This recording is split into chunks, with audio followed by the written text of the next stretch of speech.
Welcome to The Explainer. Today, we're going to be looking at a seriously fascinating update to one of the most recognizable, absolutely essential travel documents on the planet. We're diving into a newly announced limited edition U.S. passport design that's being rolled out specifically to celebrate the upcoming 250th anniversary of the Declaration of Independence. Whether you're a globetrotter with a ton of stamps or just someone who's super interested in how governments brand themselves, you'll see this is a pretty massive shift in design protocol. Okay, let's dive into this. To really grasp how big of a shift this is, I want you to just take a second and visualize the pages of your own passport. If you were to crack it open right now, whose face do you actually see in there? Well, it's basically just your own photo, right? Just you, usually surrounded by some pretty generic landscapes, maybe a national monument or a historical tableau in the background. But that standard expectation, it's about to change in a really big way for a specific group of U.S. citizens. For a specific group of applicants, that imagery we're all so used to is being completely replaced. The State Department has officially confirmed a limited edition rollout, and here is the focal headline.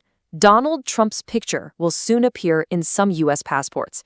Designed to mark the country's 250th anniversary, this is getting a lot of attention because, well, it's a huge departure from the traditional aesthetics we're used to seeing in federal IDs.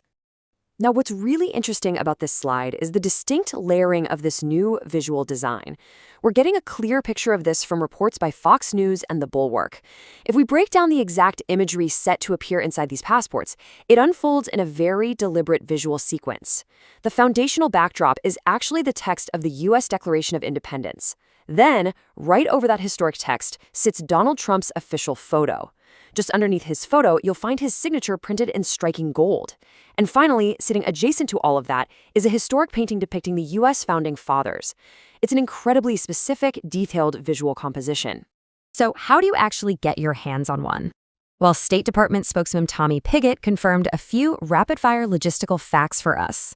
This limited edition run is timed for the 250th anniversary coming up this July. It doesn't cost anything extra, but here's the catch. It's exclusively available to applicants in Washington, and literally only for as long as supplies last. Another State Department official confirmed they are strictly capping the run to whatever initial inventory is produced. But this actually brings us to a super compelling unknown variable in all the reporting. Can applicants refuse this special edition? Like, if you happen to be applying for a new passport in Washington while these are in stock, do you have the option to opt out and just get the standard design? According to the officials cited in the source material, it's not entirely clear yet if citizens are going to have that choice, or if this will just be the default document handed out during that specific window. And this brilliantly illustrates the massive contrast at play here. Current U.S. passports depict a wide variety of non-political historical scenes. We're talking about very neutral national symbols. Nature landscapes, the historic Apollo moon landing, or iconic sites like the Statue of Liberty.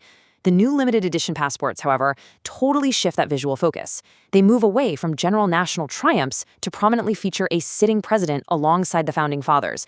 Now, this design choice marks a major factual departure from what we typically see around the globe. As the reports note, this move really shatters modern norms.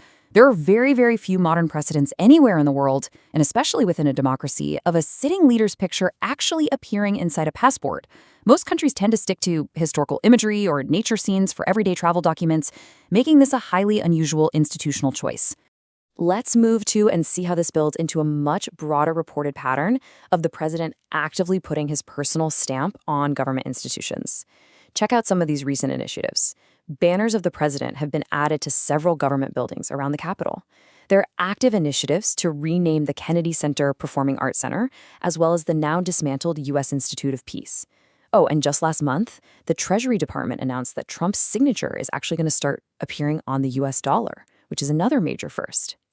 To really understand the sheer magnitude of this shift, it's super helpful to look at international counterparts. Let's compare the U.S. strategy to Britain. Over in the U.K. and other Commonwealth countries, it's totally standard practice to feature the likeness of King Charles III on their currency. And interestingly enough, the king actually just met with Trump in Washington recently. But the key institutional distinction here is that King Charles is a head of state with no direct involvement in daily politics. The current U.S. approach, on the flip side, features an active, sitting political leader, putting their image and signature directly onto official government currency and travel documents. So the crucial point is how this entire development makes us rethink the very nature of national symbols. How do nations choose to visually represent themselves to the rest of the world? Do everyday travel documents and cash belong strictly to timeless landscapes and universally agreed upon historical events? Or should they actively reflect the leadership of the present moment? It is an absolutely fascinating question about history, visuals, and government branding that this new 250th anniversary passport literally puts right in the palm of your hand. Thank you so much for joining me for this explainer. I hope this deep dive gave you a solid, impartial understanding of the source material. Keep analyzing the world around you, and I'll catch you next time.